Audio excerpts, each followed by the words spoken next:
Alright folks, how are we doing? Welcome back to another episode on the Fuck Talent podcast. And it's me here, your podcaster, Mr. Sean Fontana.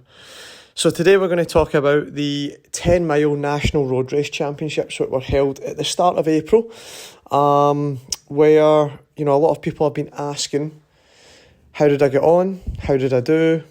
Was I happy with the result?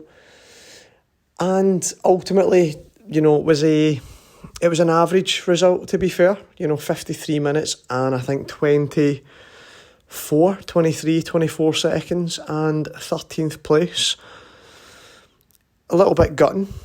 People beat me who, maybe have never beaten me before or I never thought would have beaten me. But, hey, that's the way the cookie crumbles. When people are training for the event and they're, training well and they're in great shape, anything can happen. And that's why I think this resonates really well with, the Fuck Talent podcast, is because a lot of my clients, a lot of people out there, maybe if you follow me through Instagram, Facebook, whatever platform you follow me on, you might think that when I'm training or I'm doing it, I must be talented, or, to run the times that I've ran previously in previous years of 14:06 and 29:16 and 66 minutes for the half.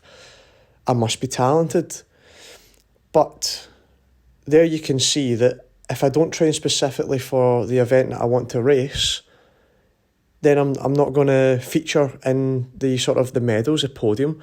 I'm not going to run as fast as what my other personal best will, maybe dictate that I should run in the outcome of the 10 mile race. So it just goes to show that in actual fact that this whole podcast does resonate with myself as a person, myself as an athlete, myself as a human being. And again, I'll keep saying this, and I'll say this in other podcasts for time and time to come, is I am not talented. I just have a ridiculously sickening work ethic.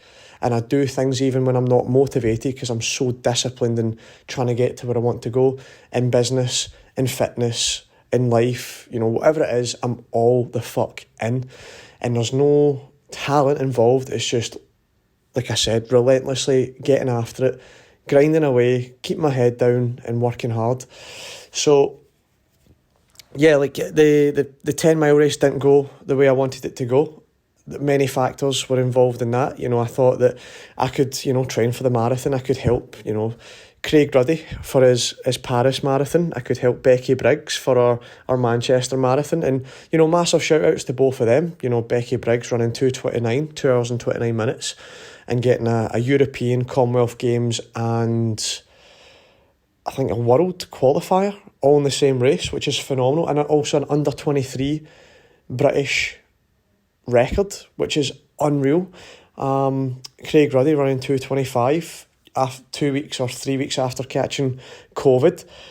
Tough time to catch it, but he still went in the start line and ran 2:25 for the marathon, which was I thought was absolutely incredible. So, massive shout outs for them. I was helping Charlie Perdue with her marathon stuff before she went to Australia, and picked up a little injury, hamstring injury, between sort of training with Charlie Perdue and trying to get in one piece for the Manchester Marathon, and it just didn't quite go my way. So I thought that same Sunday there was a 10 mile Tom Scott race that I thought, doing the marathon work and having that strength, and I maybe fared really well over the 10 mile race because it wouldn't have been specifically as fast as a 5k or a 10k. But again, to race against these guys like Johnny Glenn, Dougie Selman, Mike Christophorou, these really top athletes in Scotland, I can't be training at marathon pace and thinking that I'm just going to be able to turn it on at the weekend on a Sunday. And I think hopefully that may resonate with a few guys and gals who are listening to the podcast just now, where if you're training, if your performance isn't where you'd like it to be, is your training reflecting a different outcome to your performance? Are you training maybe a little bit slower than what you'd like to? And you're thinking that it's just going to come together in race day. For some athletes, that may well be the case, that some athletes can actually run within themselves. I know a lot of athletes that can train within themselves, and come race day, they come out with some sort of superhuman, heroic performance, and you're just like, how did that happen? Maybe you've been sticking with them in training. Maybe you've been grinding alongside them, and you're thinking, maybe I can keep up with them in this race coming. And all of a sudden they switch into the next gear and you're just like, how the fuck did that happen? So there's those athletes. There's the other athletes who possibly need to train at race pace for a period of time to get used to actually get their physiology, their legs, their lactate system, their aerobic system, their anaerobic system ready to embark on the demands of what the event holds for them. And then you get some athletes who maybe need to train a little bit harder than race pace. They need to go a little bit faster than race pace, because then when they go back to race pace, it feels a little bit smoother. So you've got athletes all along that spectrum who train above race pace, on race pace, or below race pace.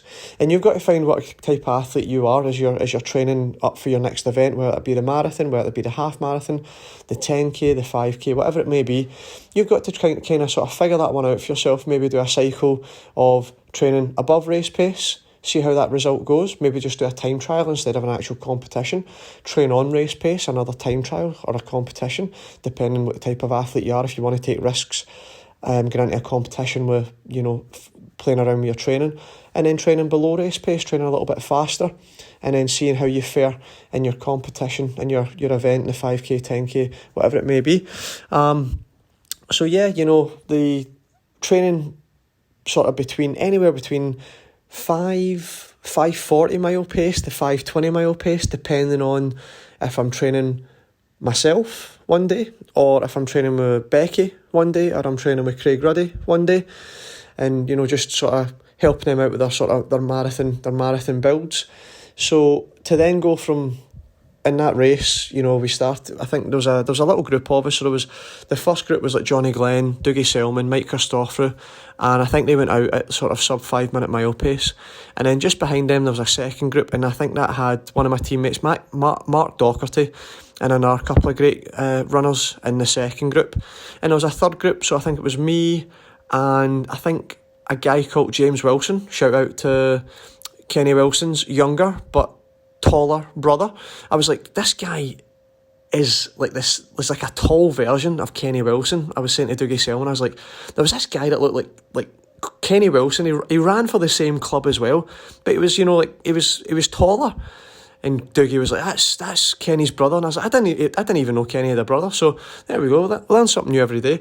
And so there was Kenny Wilson's brother, James Wilson. There was Callum Reid, and then there was another guy from Cambuslang. And we went off, this was the third group, we went off at like 5:14, 5:15 a mile. And it felt really smooth. It was on the flat at this point.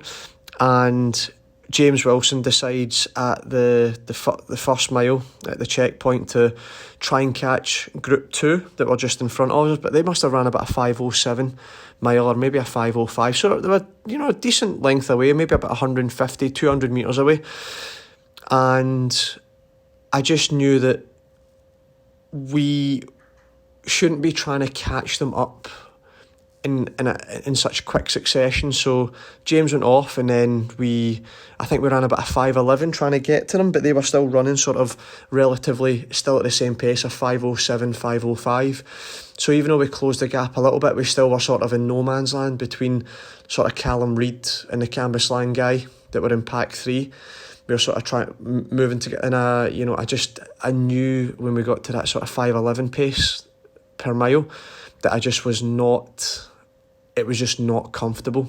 I knew that I was dipping my toe in that sort of early into that lactate, sort of high sort of lactic acid phase, and then there was some rolling hills, and there was a big fucker of a hill, and I ran about 5:17 up there. Again, quicker than marathon pace, but exponentially, super hard at 5:17 up the hill, climbing for maybe about 600 metres, I'd say. And from there, my legs were buckled. They were just, after 3 miles into the race, my legs were gone. I still knew I had 7 miles to go. You know, all the demons start coming in, you know, just drop out, just pull out. What's the point? You know, your race is done now. You know, there's no way you're picking it up from here. I'm looking at my watch. I'm seeing sort of like 5:20s, 5:18s, 5:22s per mile. So I'm basically running marathon pace now in a 10-mile race, and I'm just, you know, the self-defeatist thoughts are coming in, and these also happened at the Antrim half marathon.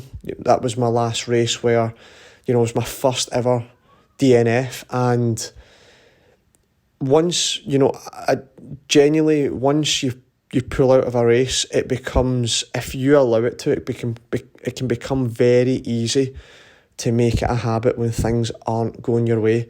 So even though those thoughts were running through my mind, I also had this small part of me of Antrim and how gutted, how defeated, deflated. I felt like a worthless piece of shit, you know, pulling out of the race. There was, you know, I was damaging my posterior. I shouldn't have raced it in the first place, but when you go to race, I genuinely believe that, you know, if you're just having a stinker, run at certain distances. I know at the marathon you should, you know, maybe live to fight another day, but, you know, 10-mile race, 10k race, 5, get it done. Like, get it fucking done. Like, just, you know, it's, shit happens. In those 7 miles is a growth experience, especially for me, where, you know, all those demons are roaring at the top of their voice for me to just stop my Garmin and just, you know, pull out, or, you know, it was really tough to just hang in there for 7 miles and know that I couldn't get any quicker, and that, you know, some of the guys behind me were maybe going to catch me. So my race was done, you know, 7 miles to go. Came in 13th and, you know, was gutted. So flew back, you know, I flew up to see my parents, I flew up to see my online clients, but then also sort of that race was on as well. So I thought, you know what, I'll race that race as well, and just see where I'm at. And because I've not raced in a long time, you know, the Antrim DNF, so wouldn't call that a race. Prior to that was the Leeds I think it was the Leeds Midsummer Twilight, 10k on the track. Had a bit of a tough time there, but again, like, I never pulled out even though I had a bit of a rough race. So it's, you know, maybe been about almost 2 years since I raced, so I was a bit rusty and dusty. But again, a 10-mile race isn't supposed to be that fast, that, you know, you don't need to be too, like, sort of sharp for it. But again, just getting used to that pain, sitting in that pain pocket for a long time, sitting in that hurt locker was strange, abnormal. You know, usually when you're training you get recoveries. My body was itching for a recovery, you know, sort of, say we are doing like 5 times 2 miles or 5 times 3k or any of these sort of marathon distances, you get a little bit of recovery in between. And, you know, as it's getting to 3 miles, my heart rate kept creeping up, my body screaming for recovery, but it wasn't getting it. So, you know, staying in that hurt locker, and you need to get that race fitness back as well. You can train all you want, but you do need to get that racing. Is just another, you can train all you want, but when it comes to a race, that's the absolute, you know, where there's no recovery, there's nowhere to hide, and you've got to stay in that hurt locker without any sort of 60 seconds rest, 90 seconds rest between certain intervals. It's the whole thing together, and you're trying to put those pieces of training all together, and it's a truest test. No matter if you're training super well, it can still, if you're getting recoveries, the race is no recoveries, and that's where the true test of your fitness is. And I'd say definitely, you know, was it a true reflection of fitness? Possibly. And then, you know, fly back home, and this was on the Tuesday, back in work, and one of the guys in the team, the manager of the gym, and he is looking to put on weight. So he's looking to get to 80 kilograms for his holiday in Cyprus. So he's looking to put on a bit of muscle, a bit of size. And he's eating everything in sight. He's eating absolutely everything in sight. He's taking 2 mass gainer shakes a day. He's eating Nando's, he's eating Domino's. And he's struggling to get to 80 kilograms because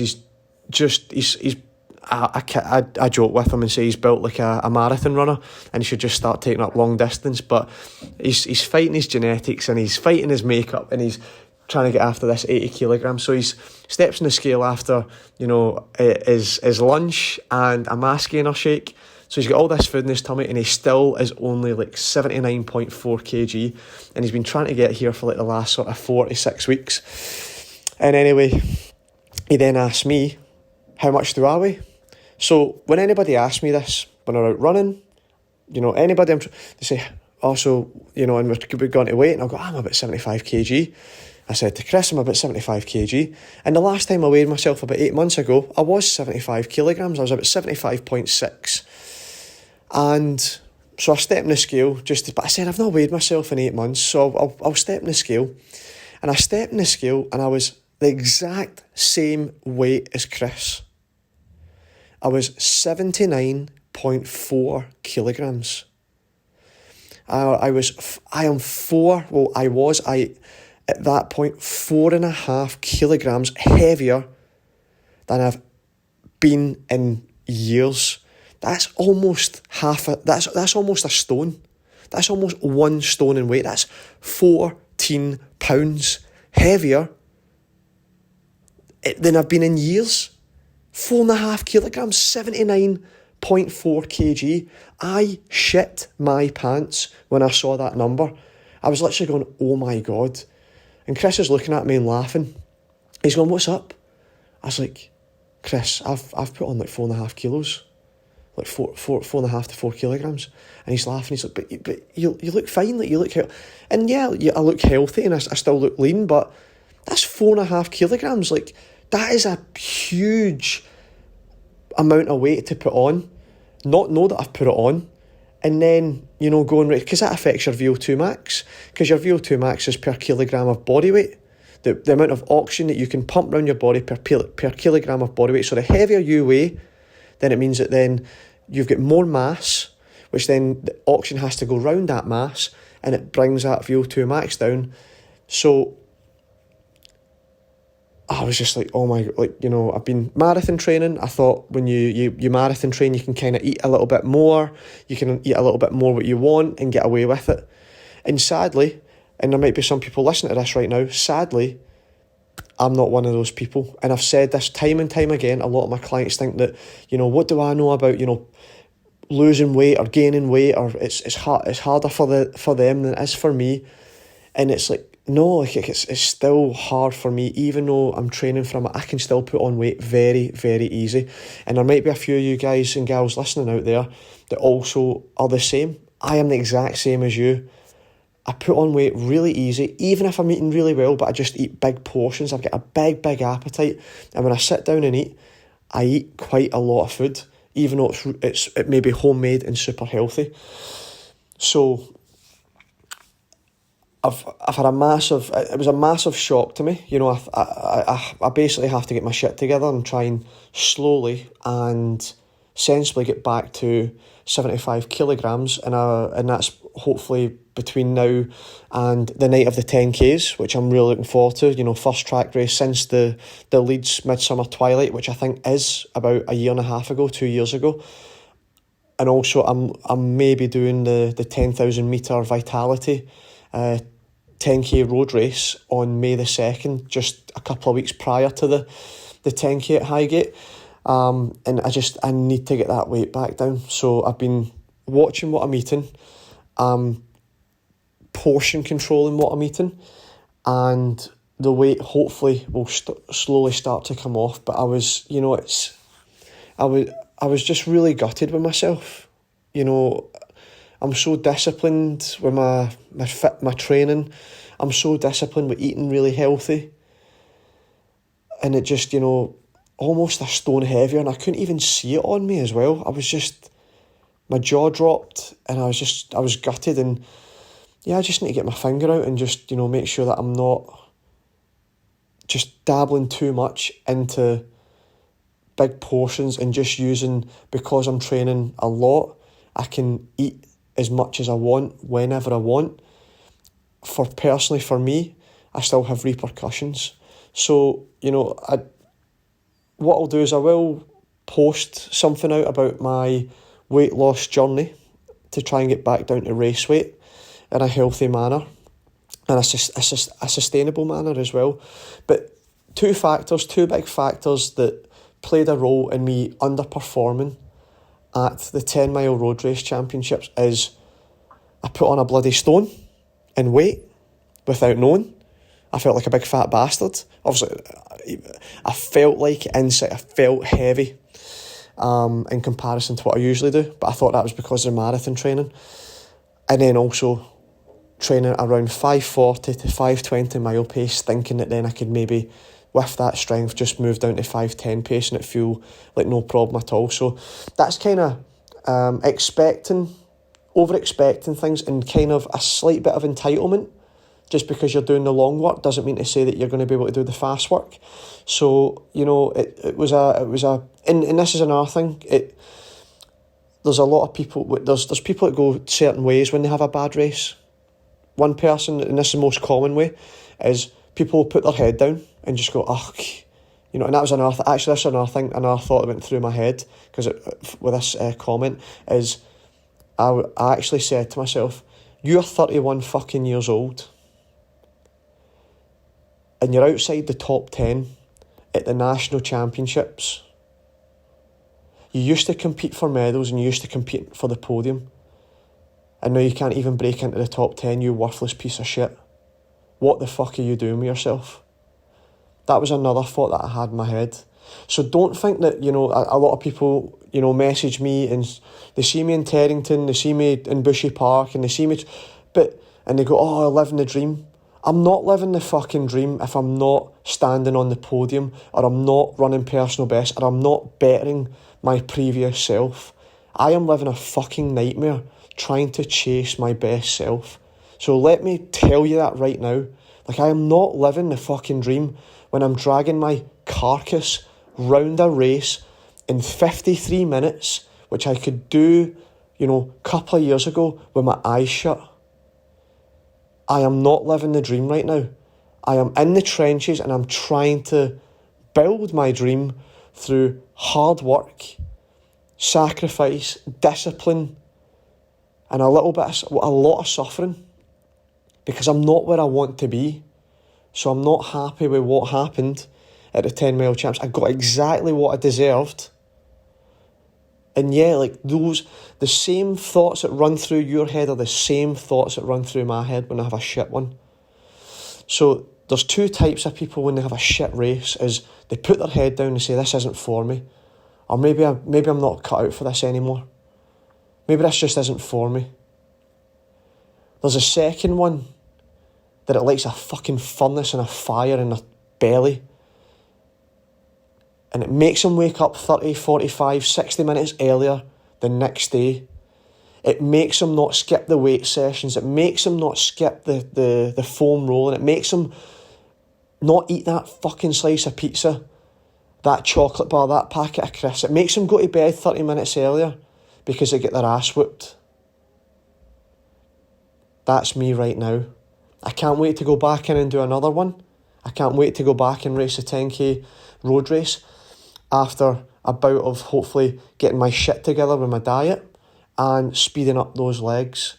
But getting my ass whooped was the best thing for me, because yes, I've been training with, really good athletes, really top athletes around here, but at the same time, I've not been hitting the paces in training that warrant me running fast. So I've got a great setup, but I'm still not in a good place fitness wise. So, I just want to again reiterate that when people message or give me these you're living the best life, it's like inside I'm fighting for my dream and I'm fighting for the best life. I'm not actually living it. I'm fighting for it and I'm building it. The same as you are as well. We're fighting and building for a better version of ourselves and a better life for tomorrow, the day after, and so forth. So I will keep you posted. I will do another podcast updating you on my weight loss journey, returning to race weight. But I just wanted to let you know how the first race went. First cut was the deepest. Disappointed, down, but not out. Have a good one, guys, and I'll speak to you soon.